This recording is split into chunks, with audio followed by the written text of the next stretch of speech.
Hello and welcome back to the Legal Training Podcast. Hello, Colin. Hello, Clive. Jackets off order today. It's blistering here at the coast. Crikey, yeah, it's not quite so warm in West Yorkshire. It is nice. It's a shame to be inside. But if I'm going to be inside, there's no one I'd rather be inside with, Colin, and that's you. So there we go. Oh, bless. I know. Don't worry. I'll put people the bill in the post later. Clive, people who talk. You know what they're like. You're a married man, Colin. Now then. I am indeed. Today's subject is an incredibly important and I think topical subject. We are going to be discussing what's been dubbed in the press the digital strip search, and we're going to be discussing disclosure in sexual offences. And Colin, I hope that our podcast thus far have been accessible, not just to lawyers, but to members of the public too. But this one is particularly aimed at members of the public, complainants in sexual offences, or people who might be considering coming forward to make a report of non-recent sexual offending. And hopefully this will provide a bit of a guide to them, and indeed, of course, to lawyers, as to where we are presently in terms of the law in relation to disclosure. Because I think we hear a lot about disclosure, don't we, Colin? We've just had a significant review into it by leading King's Counsel because, of course, with digitisation, with social media and all these sorts of things, we call them mobile phones. They're not. They're mini computers in our hands, aren't they? But with this inexorable march of technology and AI, of course, which is coming along now, is very much with us, it's becoming an increasingly complex area. But as I say, today's focus is going to be on the digital strip search and disclosure in sexual offences. So, Colin, let's kick off with what will be very familiar to the lawyers tuning in, but perhaps not to everybody else, but with what's known as the Criminal Procedure and Investigations Act 1996. And I suppose if you're a member of the public and haven't heard about it, it's really what caused or what has been a significant issue in the post office scandal. Of course, we've got the public inquiry going on into that at the moment, and the fact that disclosure seemingly was not done properly in hundreds of cases, which led to many miscarriages of justice because the disclosure test was not applied properly, seemingly, in those cases. Colin, we refer as lawyers, don't we, to unused material. And this is the disclosure test relates to unused material. And I suppose if you're as lawyers, of course, what we call the used material, us lawyers simply call it evidence. Of course, as we all know, the prosecution bring the case, the prosecution must prove it, and they do that by calling evidence. Now, of course, amongst all that paperwork that they have, all those digital records, as we're talking about disclosure today, all those digital records, there will be some information in all of that they don't intend to rely on. They're saying, no, thank you, that doesn't form part of our case. And if they are in possession of that, they then have to carry out a review. And they have to review that and decide whether or not that is potentially disclosable to the other side. Now, the other side, of course, are the defence. We have an adversarial system, don't we, with the prosecution and the defence, and they have to decide whether or not that is disclosable. And the test that they have to apply is set out in Section 3 of the Criminal Procedure and Investigations Act. And Colin, just remind me of the test, if you will. Yes, it's material which is capable of undermining the case for the prosecution or in some way of assisting the case for the accused, not that the Crown may know what the case for the accused is at that given point. Quite. And sometimes some of that information can tick both of those boxes, can't it, Colin? So, for example, in an offence of violence, the defendant might be saying, well, I was defending myself. And you know what? The prosecution have got a copy of the complainant, the witness who's coming forward saying I was assaulted. They've got a copy of his previous convictions, which say he's got 3 convictions for Section 18 grievous bodily harm, which is rather a serious offence, as you and I both know. Now, of course, that would potentially undermine the prosecution's case because, of course, this person seemingly has a propensity for violence, and not just violence, but unlawful violence, because they've been convicted on 3 separate occasions. But equally, that may well be capable of supporting the defence case, because, of course, if the defendant say, well, he started it, he came at me first, the fact that he seemingly used unlawful violence on 3 previous occasions tends to suggest that that might be true. Of course, it'd be a matter for the jury or any court considering it. So sometimes the disclosure, the unused material, the material that the prosecution don't intend to rely on, can satisfy both of those tests all at once, can't they really, Colin? Yes, and I suppose the good news from a criminal lawyer's perspective is that they've introduced a system now where at least you're going to be paid hourly rates for combing through that unused material. You know, there might be an awful lot of it, and there's payment for both advocates and litigators at hourly rates. Sometimes the unused material, you know, we mustn't dismiss it. It can be really important. And it could lead to a sort of a line of defence that otherwise wouldn't be apparent. Quite. I certainly had this in a case once, Colin, where my client's defence was he was charged with robbery of a neighbour. And he said that my client's case was that the neighbour was making up this untrue allegation for reasons I don't need to go into. And funnily enough, when we put that forward in our defence statement, the prosecution then served details of somebody else who'd also been arrested on the strength of allegations made by this person. He was a prison officer as well. And he'd made up, or seemingly made up, allegations against someone else. And he'd gone into interview completely independent of my client and said, yes, he's making up these allegations for reasons I won't go into. And my client had said exactly the same independently of this other person who he'd never met. So, as you say, effectively our defence grew out of this unused material. So it's incredibly valuable material. And certainly I'm sure you and I, and I'm sure those lawyers of you tuning in will have dealt with cases and are dealing with cases where the unused material in a case can be more voluminous than actually the evidence in the case. Absolutely. In a big case, it could be boxes of the stuff. Absolutely. And you know you're at the lowest end of the food chain. Why? Well, because you're tasked with going through it. But don't worry. Don't worry. You'll get there eventually. Quite. But although you're at the bottom end, Colin, it's where we all start because we all know it's so important, isn't it? And where you learn so much. But that fee, as you say, used to be baked in, didn't it, as it were? Said, well, we know there's going to be some unused material they're going to look at and we'll include that in the fee effects fee. And then everyone's saying, well, hang on. I'm spending more time looking at the unused than I am the evidence. We need to do something about that. Good. So in relation to all of that, Colin, as we know, don't we, as well, in relation to the test for disclosure, it's incumbent upon the prosecution to undertake what are known as reasonable lines of inquiry. And we'll talk about that in a little bit more. In addition, I think it's worthy of note just here before we delve into some of the case law, that in all of this, there's a tension, there's a balancing exercise when it comes to the courts, in the sense that we have to remind ourselves of the European Convention on Human Rights. And two articles within the ECHR are really important. Firstly, it is Article 6, which, of course, as you know, Colin, is the right to a fair trial. And secondly is Article 8, which is the right to privacy and right to family life, effectively. So in other words, you should be able to have private correspondence between you and your loved ones, you and your friends, all those sorts of people, without everyone trawling all over it. But of course, there's a balance to be struck somewhere in the middle, isn't there, Colin, between the right to a fair trial and someone's rights to family life. I think that's often where we find the tension in these cases, isn't it? Yeah, I mean, there's stuff on my mobile phone from you, Clive, as you well know, which we would not want made public. We'd rather not. Anyway, you don't want to know what you had for breakfast, do we? So let's delve into a case, Colin, because I think we've set the scene sufficiently. And actually, this case is an excellent example of the types of cases that come before the courts.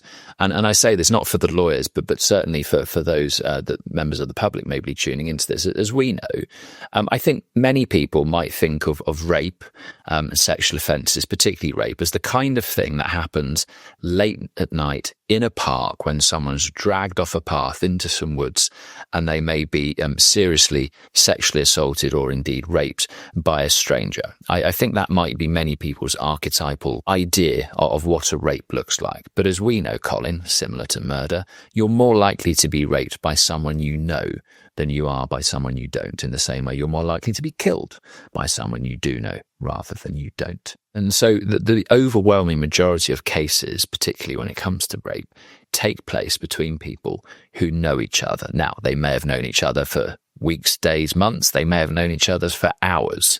And indeed, that was the situation in McPartland and Grant.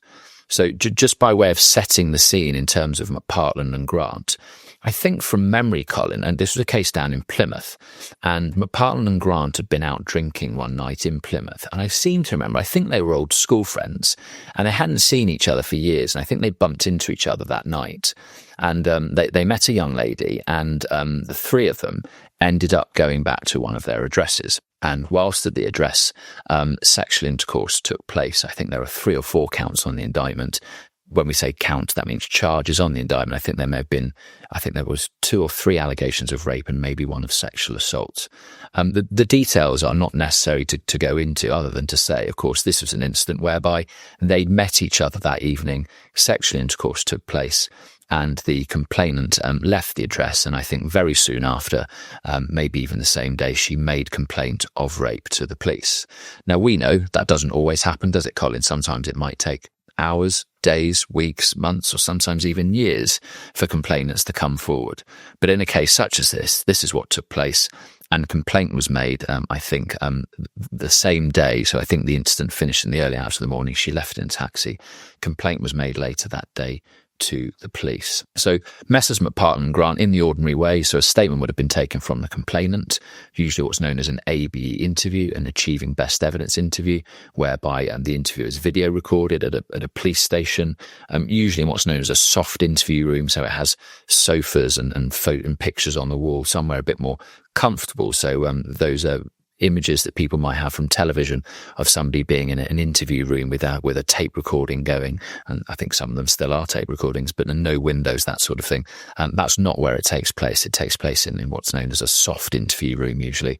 And then following these allegations, Messrs McPartland and Grant were both arrested and interviewed. Now, I think in interview, Colin, they both said that they had gone back with her, and consensual sexual intercourse had taken place, I think was largely their defence.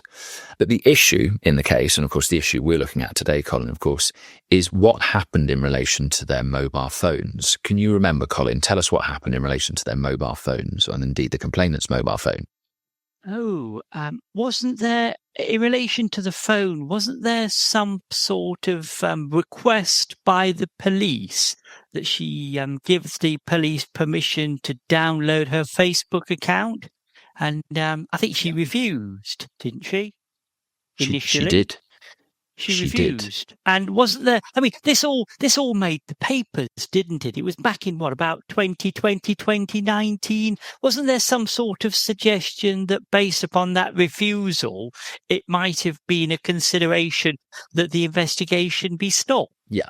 And it's important to set the context of this case, isn't it, Colin? So McPartland and Grant was heard in the immediate aftermath of a case called Liam Allen, which took place at Croydon Crown Court. Now, for those not familiar with the case of Liam Allen was charged with rape against, I think, his girlfriend or former girlfriend. And a very long story cut short, the defence barrister in that case trawled through the unused material, and some of it was only disclosed, I think, as the trial was about to start at Croydon, and she found text messages which completely undermined the complainant's account that she had been raped by Liam Allen. And as a result of all those text messages, the prosecution had to drop the case against her. And we'll come back and talk about that a little bit later.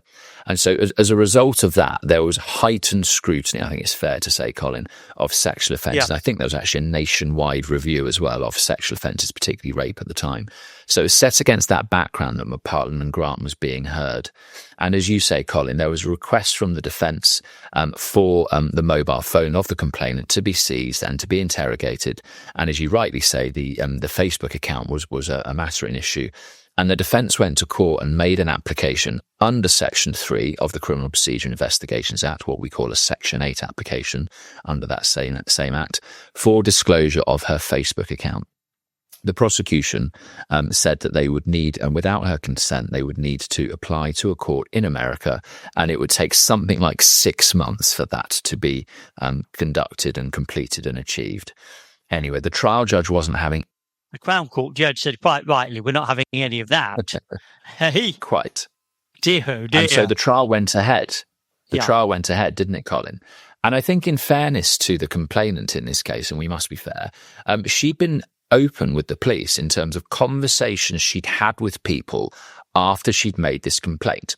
effectively what the defence were trying to find were comments where she'd had conversations with friends or relatives or loved ones where she may have said, for example, I went back and had consensual sex with these two men. That's what they were fishing for. And I use that word fishing because in law, we often use the phrase a fishing expedition, don't we, Colin? Yeah. And there was no evidential basis for this. So, Mr. McPartland and Mr. Grant weren't saying to their barrister, for example, well, I know John Smith was in a cafe with her and she said X to him and you need to get that information for my trial. It was simply a fishing expedition. Now, of course, Messrs. McPartland and Grant went on to be convicted before the Crown Court, so took their case to the Court of Appeal, and that's why we have this reported judgment. And I think it was Lady Justice Thirlwell who examined all of this. And she described the defence application for disclosure of these apparent conversation and messages as speculation built on speculation. And I think that's a really nice and succinct and common sense way of explaining what was happening in the trial. And I think it was suggested before the Court of Appeal, and as a proposition that the Court of Appeal firmly rejected, was that such applications and such interrogations of complainants' mobile phones in rape cases and in sexual offences cases are now routine. I just quote the paragraph from the Court of Appeal, paragraph 44. You're absolutely right, Clive. I've got it in front of me. Paragraph 44. It was suggested on behalf of the defence in the course of argument that it's now entirely usual practice in cases involving allegations of sexual assault that the mobile phone of a complainant should be examined. This is not and should not be thought to be correct. What is a reasonable line of inquiry depends on the facts of each case. On the facts, it is questionable whether it was reasonable to ask X to hand over her phone at all. But even if it was reasonable, there was no basis for analysis beyond that which was done in the light of the evidence from the friends. Because it's quite a crucial point, isn't it, Clive, in this particular case, that she'd said, yes, I had contacted 4 people, and indeed, those 4 people were contacted by the police, statements were taken from them, but there was nothing of any interest, nothing disclosable in relation to those 4 people. So, to be fair to the complainant, she was entirely frank. And I think that's an important point. I think the starting point, surely, if you're the disclosure officer, must be, well, what did she say? What has she said about any messages she has or hasn't sent using her particular device? Yeah. And I think, Colin, several of them were even called to give evidence and cross-examined, weren't they? They were indeed. And she was cross-examined at length because she'd deleted some of her messages. There being some sort of suggestion that was suspicious activity. She said, well, what can I say? I routinely delete messages from my phone. I do the same, Colin. When it comes to text messages, I don't want lots of them. I mean, after a day or so, if that conversation's finished, I delete them. So, but equally, of course, if they're text messages, they can be recovered. But when it comes to social media, for example, and the various messaging methods that you can use now in all different social media apps, then people delete them. And some apps are even designed to do that. I think things like Snapchat, for example, they're not supposed to store your conversations forever. So as you say, Connie, she was entirely candid about all of this. Statements were taken, witnesses were called. So I think to an extent, the prosecution and indeed the trial judge went over and above, didn't they, in terms of ensuring that this was a fair trial. But there was no basis or suggestion, was there, Colin, to say that in this case, the complainant had ever said anything to anyone about what took place that night other than she was raped. Yeah. And so hence why the Court of Appeal said this was speculation built on speculation. Yes. So that's the starting point, isn't it, Colin, in relation to the more recent case law, particularly in relation to mobile phones. Yes. Now, I think it's fair to say that the Court of Appeal felt that this was a notion that needed squashing and squashing quickly. And so we have that reported judgment in 2019, but we then move on to the equally and perhaps even more important case of Beta James and Sultan Muhammad. And I know it's got a couple of different names and references, hasn't it, Colin? For anyone wanting to look it up, it will be in the show notes. You can find the hyperlink. I think it originally came out as CB and something else, Colin. Well, so I've got the citation as being CB and SM and the Queen, open square brackets, 2020, close square brackets, EWCA Crim 790. Yeah, and that's exactly the same citation I've got as for Beta James and Sultan Muhammad. And so for the non-lawyers, that's just an index, that's just a number, how people can look it up and reference it. And if you wonder why sometimes defendants' names are not disclosed in Court of Appeal judgments, it's often, sadly, because some of these cases involve family members. And as for anyone who either has been a victim of rape or is contemplating coming forward, when these things happen, complainants are given anonymity, and that's a statutory right. So that's embedded in the law, unless you decide to waive that right, and that's a matter for any complainant to do or victim. And so sometimes what happens is if it's offending taking place within a family, then the defendant's name is withheld so as not to inadvertently disclose who the family member is. So just to uncloud any mystery that might exist around that. This podcast is recorded on behalf of Legal Eagle Training. You can find us at legal-eagle-training.com. Legal Eagle Training has nearly 100 one-hour recordings already on the website, and most of which come complete with notes. We've been doing these now since June 2020 on topics as diverse as the Magistrates Court, including the Youth Court, life at the police station, road traffic, advocacy, Magistrates Court advocacy, Crown Court advocacy, criminal law updates, including case law and the latest legislation, and the subject we both know most dear to your hearts, the billing of criminal legal aid. The website is constantly being updated with new courses on the latest topics. We add 2 further presentations on the website per month. Each presentation lasts an hour and comes with a full set of notes. Do visit the website, as there's going to be something there that appeals to you as someone involved in criminal law. Right, back to the episode. So in relation to the case of Beta James and Sultan Muhammad, we had a 5-judge court of appeal, didn't we, Colin? What you like to refer to as a court of all the talents. And it was led up by Lord Justice Fulford, who was the Vice President of the Court of Appeal Criminal Division of the day. So we know we're in for an important judgment when you have 5 judges. Normally you have 2, maybe usually 3 judges hearing appeals such as this, but there was a case here where 5 judges all sat to give what they considered to be really important guidance in such cases, particularly when it came to electronic devices. They didn't want to be more prescriptive than that because, of course, the list of electronic devices simply gets longer by the week, doesn't it? And it reviewed 4 areas in relation to disclosure, and particularly with sexual offences, although, of course, this will have a wider impact in relation to not only sexual offences. And these were 2 cases put together because the issue was the same. So instead of the Court of Appeal having 2 hearings on 2 separate days dealing with the same issues, we have what were known as conjoined appeals. So they put these 2 cases together, heard them at the same time. And I have to say, I don't mean to be discourteous in any way, but you can skip the facts if you're really interested in reading this case. And I think the first 70 paragraphs or so of the judgment deal with the facts of the case.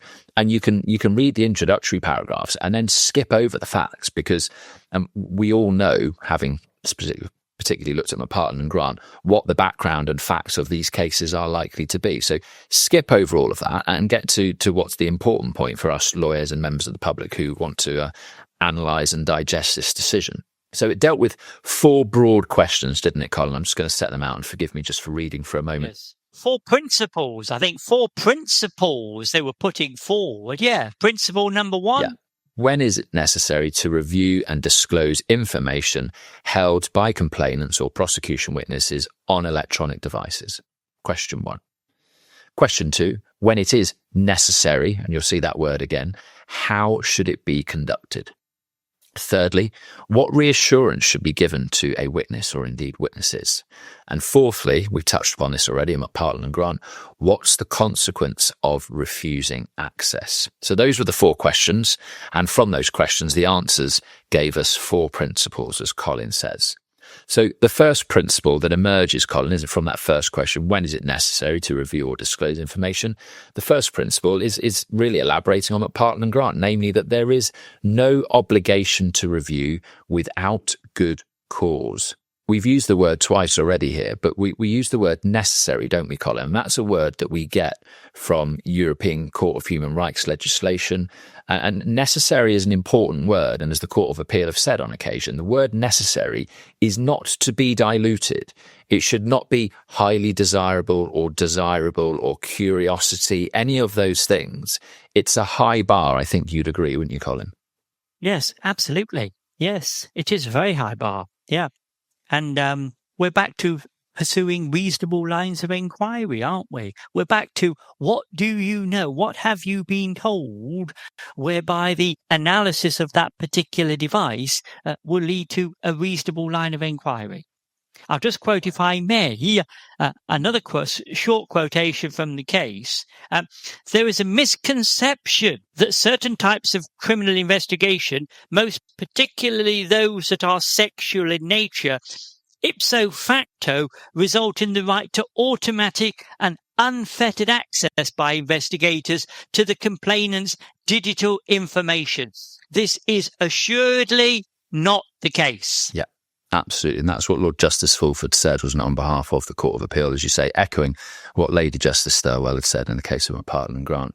It's only when it's necessary. And there must be some evidence. And I didn't mean that in the sense of, formal evidence, a statement or something, but there must be some evidential foundation. This has to be more than simply speculation, more than, as we've used already that phrase, more than a fishing expedition. Okay, why do you say there is going to be important information on this person's electronic device? Why should we carry out all this work? Because these people were well known to each other. That's an example, isn't it? These people were well known to each other. Different criteria apply entirely. If, for example, this was a stranger encounter, or the matters took place a long, long time ago. But if these people, as it were, had an ongoing relationship, I think the defence are entitled to say, well, hold on. There may well be material casting a completely different light on the incident in question. Quite. And in that situation, Carl, we have to remember, of course, that the defendant's mobile phone may be of equal importance and value. If they've been sending WhatsApp messages to each other, guess what? Just look at the defendants and see what they've been saying. Well, quite. I mean, that's the thought that always occurs to me. This is a two-way street. Why do you need what's on the other person's phone? Supposedly, you've got it on yours. Oh, don't tell me you've deleted. Why have you deleted it? Yeah, quite. Yeah. And sometimes, Colin, as a defence lawyer, you have to say to clients, be careful what you wish for. If I'm going to go and ask this, you know what's going to come back. Now, do you want me to go and make that argument in court? And they say, no, thank you very much.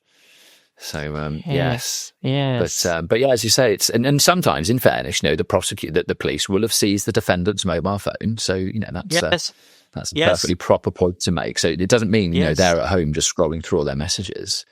So the important point here, and the principle, as you say, that's emerged, that it's only, there is no general obligation to review someone's electronic device. As you say, there's a spectrum of situations, the McPartland and Grant, dare I say, that the one night stand situation is at one end of the spectrum. And at the other end of the spectrum, as you say, Colin, it might be a marriage. It might be an ongoing relationship. It might be an allegation that some 20 years ago, and the people didn't even own mobile telephones back then. So, the suggestion that there might be anything is almost fanciful, isn't it, in that situation? Yeah. I mean, the complainant may say, look, I'm telling you frankly, I sent nothing to anyone. And that, as far as I'm concerned, is the end of the matter. And no, you can't have access to the phone. Yeah, quite. So let's go to those situations in the middle, Colin. So when it is necessary, and as I say, that's an important word in all of this in the context, when it is necessary, how should it be conducted? And the guidance that the Court of Appeal give, and I have to say, I think the Court of Appeal go quite far in this judgment. And I don't say that critically either, because generally what the Court of Appeal do is they will give principles. They do not go on to give practical advice. And we see this in other cases, for example. There was a case involving Facebook identifications.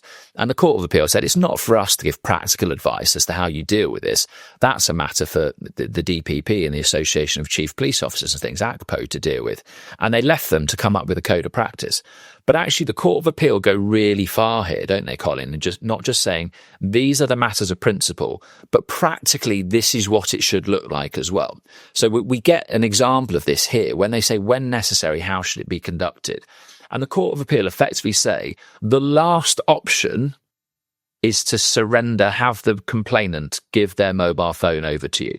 And let me give you an example. So for example, the defendant says, well, we were communicating on Facebook about this, on Facebook Messenger. You need to go away and look at her mobile phone and check all her Facebook Messenger messages between the two of us, okay? Because you've got my mobile phone, I've not got access to them. Actually, what the Court of Appeal have said is, look, you don't need to go and get her mobile phone. You can just speak to her and say, is this your account? What's the password? Would you mind if we logged in? I can go in and look at it. I can take screenshots and I've got it. Guess what? You've still got your mobile phone. You've not been inconvenienced. Okay. So that's what it's saying in terms of what's reasonable. What other ways can you look at their device which fall short of them having to hand over their mobile phone? Because the Court of Appeal accepts that even a limited seizure of their phone, maybe for an hour or two, will be an interference with their Article 8 right. And so however you do this, you must do this in the least intrusive way possible. And so by simply saying, look, can you give me a password? Can you give me your access to this? I can do this remotely and I will look at this. I'll take screenshots and then we can disclose this if necessary once it's been reviewed by a lawyer. We can do it that way instead. So I think the Court of Appeal go really far in this case, don't they, Colin, in terms of giving that practical advice, not just saying these are the matters of principle, as we've described, but in principle, this is what it also looks like. Absolutely. I mean, it is a very long judgment. It's very, very good and detailed judgment. Paragraph, just bear with me, it's paragraph 78. Clive's talking about the contents, effectively, of paragraph 78. There you are. Well worth a read. As Clive said, you can ignore the first X number of paragraphs. They're just dealing with the facts. You're really concerned with the four principles. Yeah. So thirdly then, Colin, in relation to that information, so let's say, for argument's sake, we did get to a stage where a complainant had to surrender their mobile phone, had to give it over to the police. And I think I should just say that there's a really good, there was a woman's hour back in, I think, 2021 with Max Hill, QC, who's the Director of Public Prosecutions at the time. And he was talking about how this works in practice. And I think the CPS have been working with mobile phone providers so that if someone does have to surrender their phone, some of these mobile phone companies are offering free handsets to help complainants to ease their fears and concerns about not having a mobile phone. Because we just do so much on our phones, don't we? I pay for a cup of coffee most days on it, that sort of thing. I'd have to start carrying my wallet with me. I quite often go out without my wallet these days, more often than not. So it recognises that there are these interferences, even at a temporary handing over of your mobile phone. So say that's really worth a listen if you want to actually understand what that looks like in practice. But in terms of that information that's then taken from that device, that will then be reviewed by a lawyer, won't it, Colin? And we come back to Section 3 of the Criminal Procedure Investigations Act, and we'll see whether or not that information is disclosable. And if it is disclosable, that then will have to be given to the defence, and it will then be a matter for the defence to decide whether or not they're going to use that information as part of the trial process, maybe to cross-examine the complainant with, maybe to cross-examine another witness with, whatever use they seek to put that to. And they talk about the limiting the ambit of the review, don't they? Let's have parameters here. Let's not get silly about this. Let's have a set period of time, shall we? Insofar as this is the information, we want to look at, but no more. Quite. And it may be, for example, as you say, Colin, that, a couple met each other on a dating app. They met each other a week ago. They've been messaging on that dating app. They met up for dinner and they went back to one of their addresses, for example, and then an allegation of rape was made by one of them. And in that situation, you say, limit the parameters to that week. You've only been conversing for that week. So why do we need to be looking at the complainant's mobile phone from a month ago? It's got nothing to do with anything, has it? Not from anything else. The situation becomes totally unmanageable for the investigators. They're just deluged by irrelevant information. And the defence have a role to play in this as well. I see no reason why you couldn't be contacting the defence and say, look, can you suggest a particular period that you're interested in? Can you suggest some useful search terms that we might want to use in order to get whatever information you think might be there? We're not saying it is there. Nobody knows at present. Yeah. I think that's an important point you make, Colin, because from my perspective, although we talk about criminal proceedings as being adversarial, the prosecution against the defence, one side against another, I think when it comes to disclosure these days, the courts look at it in a far more inquisitorial way, don't they? And as you say, they expect the defence to be part of that inquiry. It's not just the case of, well, you need to go away and look at X, Y, and Z. It's the case of, okay, well, we need to look at X, but in relation to what dates, what parameters, and it's got to be far more discriminating. Otherwise, as you say, it will take 5 years for any case to come to trial by the time you've looked through everyone's mobile phone and electronic device, won't it? It's just farcical. Absolutely. You don't lose sense of the reality of all of this. Investigative work is difficult and time consuming enough. Yeah. And that there is, of course, reassurance to be given. And indeed, the Court of Appeal talk about this reassurance. And I should say that reassurance is now there by way of a code of practice. We'll come on to talk about that a little bit later. So much of what we're talking about today is interconnected, isn't it, Colin? But let's just finish this case, and then we'll move on to a couple of further updates and points to deal with before we finish. So the final point, and we raised this already in McPartland and Grant, Colin, is that what happens then if the complainant refuses and say, no, you can't have my mobile phone? What have the Court of Appeal have said about that, Colin? Well, they've said without further evidence, it should never be deemed to constitute bad faith on the part of the person, because there's no obligation upon them to cooperate in this regard. But having said that, if I were the defence lawyer, I think I'd make something of it in my cross-examination. But I'm not sure I could do anything else. No, I think the Court of Appeal have said, haven't they? It's a natural human reaction to say no when first asked. I think if I would say to you now, Colin, can you give me a phone? You say, I don't think so, Clive. So I think it's a natural reaction, even absent, an allegation of sexual misconduct in the background. It's a perfectly normal and natural human reaction to say, no, I'm not giving you my phone. So that's the first point, isn't it? And I think the other point to discuss, isn't it, Colin, in all of this, is that there's a question about whether or not such a refusal could amount to what us lawyers refer to in rather grand terms as an abuse of process, as an abuse of the court's process. Yeah. And what that means is that the courts say, look, you can't just bring any prosecution before the courts. Okay, you have to deal with it properly. You have to deal with it appropriately. You have to deal with it fairly. And dealing with it fairly, of course, includes carrying out all reasonable lines of inquiry. And I have to say, over the years, Colin, I don't say this lightly, and I don't say this with any great sense of pride, but there was a time, certainly in the late 90s and the early 2000s, when it came to sexual offences, as a defence lawyer, it was almost professional misconduct not to make an abuse of process application. There was an abuse of process argument to be had in almost every sexual offence, particularly the non-recent historic cases, okay, the non-recent sexual offences. It was saying, well, you should have come forward 20 years earlier. The defendant can't possibly have a fair trial now, and that should be the end of the case. And in almost every sexual offence that came before the courts, these sorts of applications were made. And the reason these applications were made, as you and I know, Colin, is because if the judge agreed, that would be the end of the case. The case would be stopped. I have to say, cases being stopped so that the judge saying, no, this prosecution cannot go any further forward as a result of an abusive process is almost vanishingly rare in the criminal courts these days, isn't it, Colin?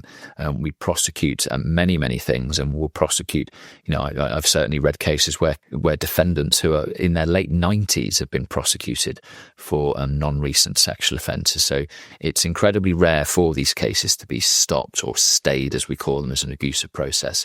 But as you say, that the second point the Court of Appeal point out is that the utility, what we call the utility of cross-examination. The defence may well say to the complainant in cross-examination, well, you're not handing your mobile phone over, are you? Because there are messages on there that would show that you're lying about this allegation, weren't you? I mean, it's a very dangerous thing to be saying to a complainant, isn't it, that you're lying, particularly without any evidential foundation. And of course, at the other end of the spectrum, there's the person who engages in wholesale deletion of stuff from their phone, as from the point at which the officer says, would you mind awfully letting us have a look at your mobile phone?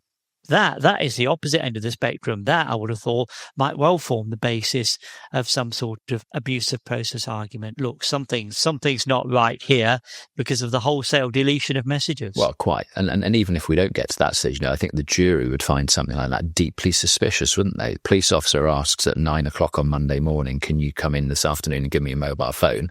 And at 10 o'clock that morning, the complainant starts deleting all her chat history on all her messenger apps. And that's not to say they they might not have very good reason for doing that, and they might have a very good explanation. They might say, for example, I've got a medical condition I've been discussing with friends and I didn't want anyone else to know about it, or whatever it is. They may have something that they're perfectly entitled to keep private.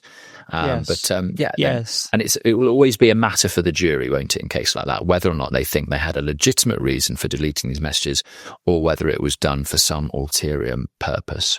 The Court of Appeal say, don't they, in so many words, look, let's not lose sight of the fact that whatever happens vis-a-vis giving consent, not giving consent, ultimately, these are trial points. Have your say, but have it in terms of cross-examination. The jury will make of it what they will. There's no obligation upon the complainant to cooperate vis-a-vis the handing over the device if the complainant does not wish to. Nor should it be held to be against her or in some way suspicious if she chooses not to. And we shouldn't do what we call, as lawyers, us lawyers call an adverse inference, should we, Colin? I mean, lawyers will know well what adverse inferences are. So, for example, if a suspect is arrested and taken to the police station and interviewed by the police, and in interview they decide not to say anything to the police, so they go no comment, as we call it, then at trial, the jury may hold their silence against them. They can draw, under Section 34 of the Criminal Justice and Public Order Act of 1994, what we refer to as an adverse inference. Equally, if they don't give evidence, under Section 35 of the same Act, the jury can potentially draw an adverse inference.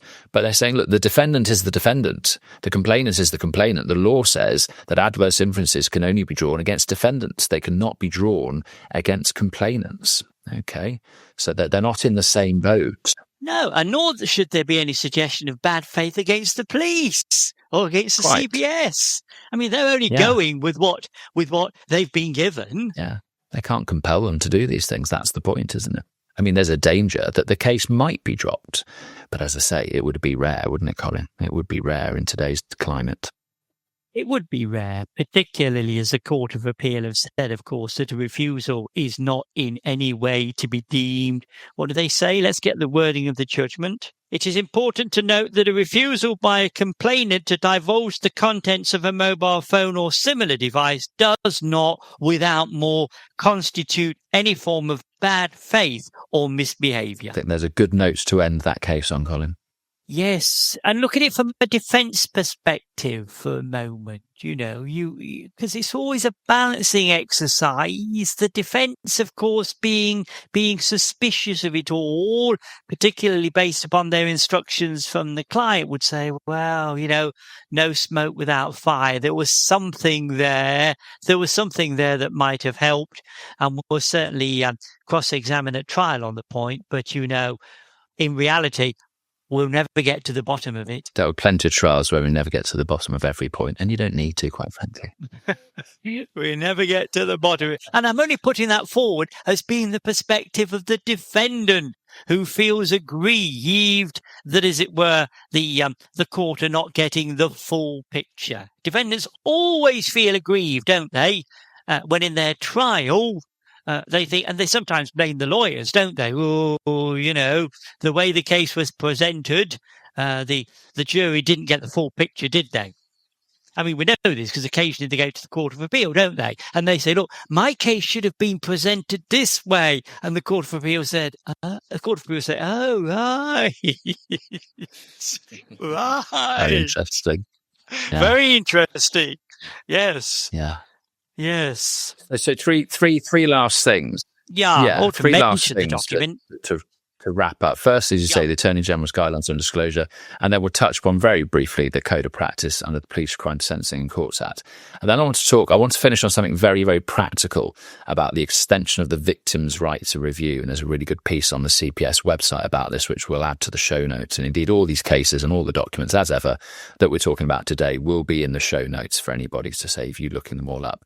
But yeah, let's talk about the Attorney General's guidelines on disclosure.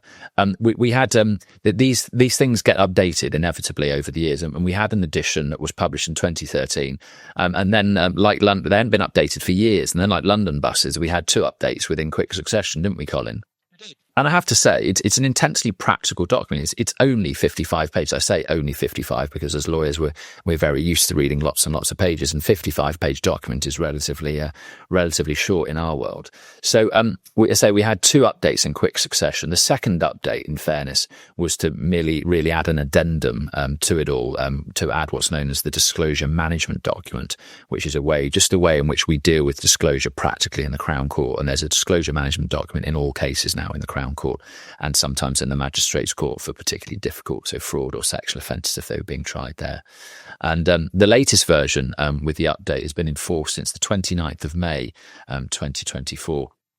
And indeed, on one of the pages, it gives an example of situations where you wouldn't need to look into a complainant's mobile phone. And funny enough, Colin, the facts, I think, of McPartland and Grant have effectively been borrowed and added in there in the scenario. And why not, quite frankly? It's a perfectly practical example. And why shouldn't it be put in the guidance? So the guidelines are very helpful and very readable, aren't they, Colin? They are. And in particular, if you don't want to read the whole document, that's absolutely fine. Annex A is very good in relation to digital material. Annex A. The second part to note, as I say, there is a code of practice. So the Police Crime Sentencing and Courts Act of 2022, which obviously came into force after the case of Beta James and Sultan Mohammed in 2020, was effectively an amendment to that act that was brought forward by the then Conservative government following on from that case to publish this code of practice to help particularly the police, but indeed all other investigating agencies too, in relation to how they carry out these investigations. And that there's a form, there's a way, because the Court of Appeal were critical, I think, of the reassurance that was given to complainants at the time in the case of Beta James and Sultan Mohammed. And they said that guidance should be rewritten. And indeed, we now have this code of practice.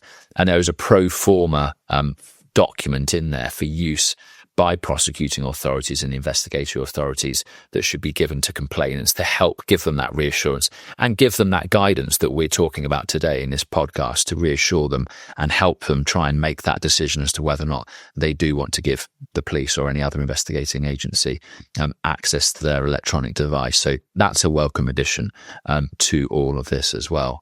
It does say in that code of practice, of course, this code should be followed. We don't do this for the good of our health. And of course, like all codes of practice, if the defence can argue, well, there were significant and substantial breaches of the code, and it says so in the code itself, that might lead to the exclusion or inadmissibility of the evidence under Section 78 of PACE.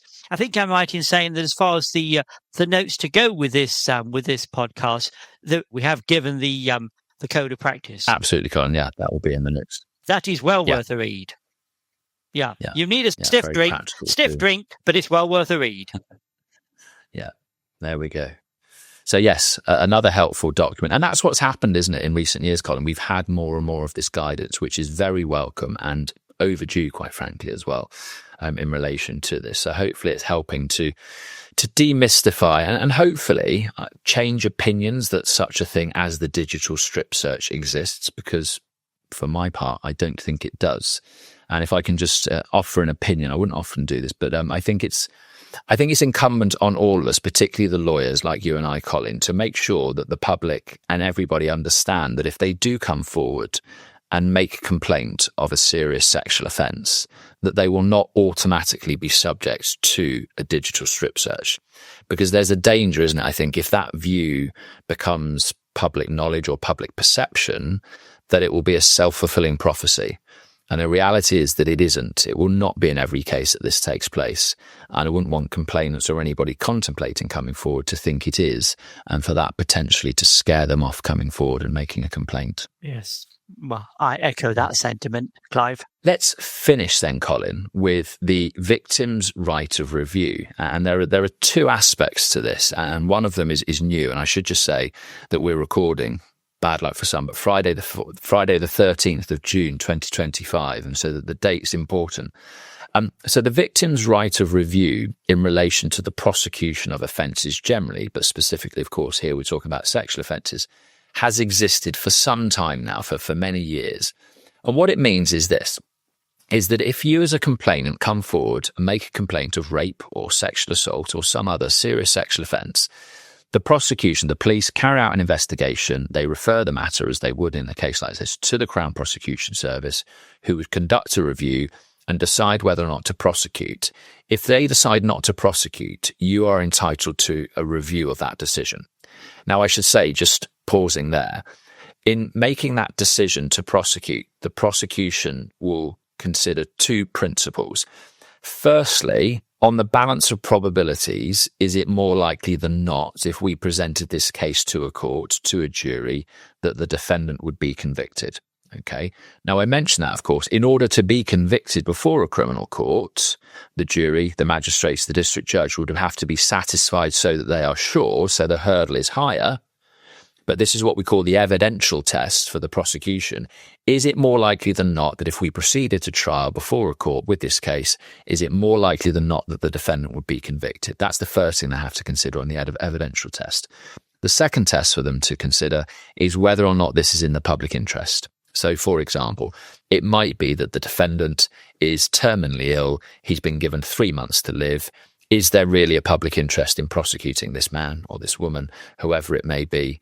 Or actually, although there is sufficient evidence to go forward with this case, is there no public interest or no real public interest in taking this case forward? So that would be the second thing. So say for some time at that stage, the victim has had a right to review. So if the prosecution say, no, we don't think it's in the public interest, or we don't think on the balance of probabilities it's more likely than not you'd be convicted, or indeed both, therefore we're not going to prosecute this person, the victim is entitled to a review. Okay, that's always been the situation. Now, if they decide to prosecute, then the case would go forward to court. The defendant would, certainly in a rape case, the case would end up before the Crown Court. It's what we refer to as an indictable-only case, which means it can only be tried in the Crown Court before a judge and jury. And at an early hearing, at the first hearing in the Crown Court, the defendant would be expected to enter a plea, so of guilty or not guilty. Now, of course, if they were to plead guilty, the matter would then be adjourned for sentence, and there'd be a probation report, probably in any other reports required, and the sentencing exercise would take place. However, if the defendant pleads not guilty, then the case would go forward to trial, and the case would then be put before a jury. And sometimes what happens is after a defendant has pleaded not guilty at court, some further evidence may come to light. There may be some disclosure that the prosecution weren't aware of, and it may cause the prosecution to review the case. Now, this is increasingly rare, because what happened a number of years ago now is that the CPS in their sexual offences is they preload the investigation. What we used to have years ago is that they would arrest, they would charge relatively early on, and then we'd go through the whole rigmarole of disclosure and carrying out the full investigation. Now what we have in terms of the way the CPS prosecute, and quite rightly I think, is that all of that is preloaded. So it's very unusual for new information to come to late light, but it does happen, of course. Now what would happen then is if the prosecution decided we're not going to take this case to trial, they would have to do what us lawyers call offer no evidence. Okay. Now, what that would mean is that the judge would then enter a not guilty verdict against the defendant. Okay. And he, it's usually he, isn't it, could not be prosecuted again in the future, save in very rare circumstances. So the rule on double jeopardy we got rid of by virtue of the Criminal Justice Act 2003 under Section 75. But new evidence would have to come to light, really, that wasn't in the possession of the prosecution at the time. In order for them to revisit that, you'd have to go to the Court of Appeal, they'd have to reopen it and all that sort of thing. There's quite a procedure, and it's quite rare for it to happen. So the challenge is, as a complainant, is once the case gets that far forward, if the prosecution decide to offer no evidence, that's the end of the case.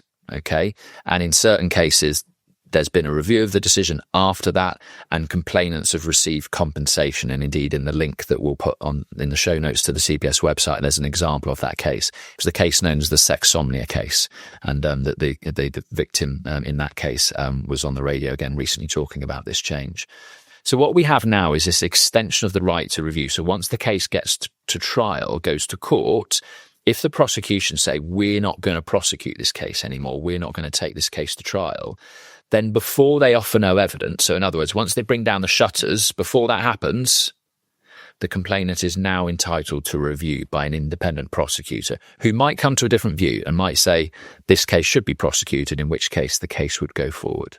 I think that's a significant change, Colin. I don't know about you. Yes, I do. And is that something that's going to be communicated to the defence? The link to the website is doesn't give as much detail as I would like. It's a pilot being carried out for 6 months in the West Midlands area. Right. So Okay. I think, and we've talked about this before we recorded today, didn't we, Con? I think in practice what would happen is the prosecution would have to say to the judge, we have come to a decision not to continue with this case. Yes. However, the victim has a right to review. Therefore, we're going to be asking for an adjournment, which will probably be a period of weeks. Yes. The case would then be sent to an independent prosecutor. The review would take place, and they would then have to come back to court in maybe a month's time, 6 weeks, depending how long it's going to take. The prosecution would then have to say yay or nay as to whether or not they intend to proceed with the prosecution. But say the problem is if the prosecution offer no evidence, as you know, Colin, that's the end of the matter. And you can have the review afterwards, but the only outcome of a review will be compensation to the complainant. Yes. Now, however, if we have the review and no evidence hasn't been offered, we can continue with the prosecution. The defendant could potentially be convicted and, of course, receive a prison sentence or whatever sentence may be appropriate. And the defence are fully in the picture, and no doubt the defence will be making the appropriate representations should the trial proceed. Yes, I get your point, Clive. At the appropriate time. Well, that's a welcome change, So isn't it? That's a welcome change, I think. Yes, I think the people should be consulted if the Crown say, well, something's changed now, whereby we're going to throw in the towel. Yeah. But I say the important point is not just that they do that, but it's when it takes place, isn't it, Colin? Before the shutters are brought down on a case, and it's the end of the matter, really. So there we are. That's been piloted, say, as of early June for 6 months in the West Midlands. So we'll see how that pilot goes and whether or not it's extended around the country, which I suspect it may well be. Yes, I think it ought to be. Yes. I think it's a welcome development. I'm all in favour of anything which introduces more flexibility into the system. Quite can only be a good thing. Hopefully helping us to get decisions right. Good. Thanks, Colin. Anything you want to add? I don't think so, Clive. No. I think it's been a very comprehensive review and, as I say, an important and timely discussion on what is a very important issue to many. So thanks for joining us, Colin. Well, thank you, Clive. I would add, I think we've tried to be fair, haven't we? We've tried to walk that middle path. We've tried to be fair from the perspective of the complainant and also from the perspective of the defendant. You know, we don't bat for any particular side. No, quite, Colin. Good. Thanks, Colin. Thank you, Clive. Well, thank you for tuning in to this particular edition of the Legal Eagle podcast. We do hope that you've enjoyed it. You can find further episodes on our website, legal-eagle-training.com. On behalf of myself and Clive, thank you. Say goodbye, Clive. Goodbye, Clive.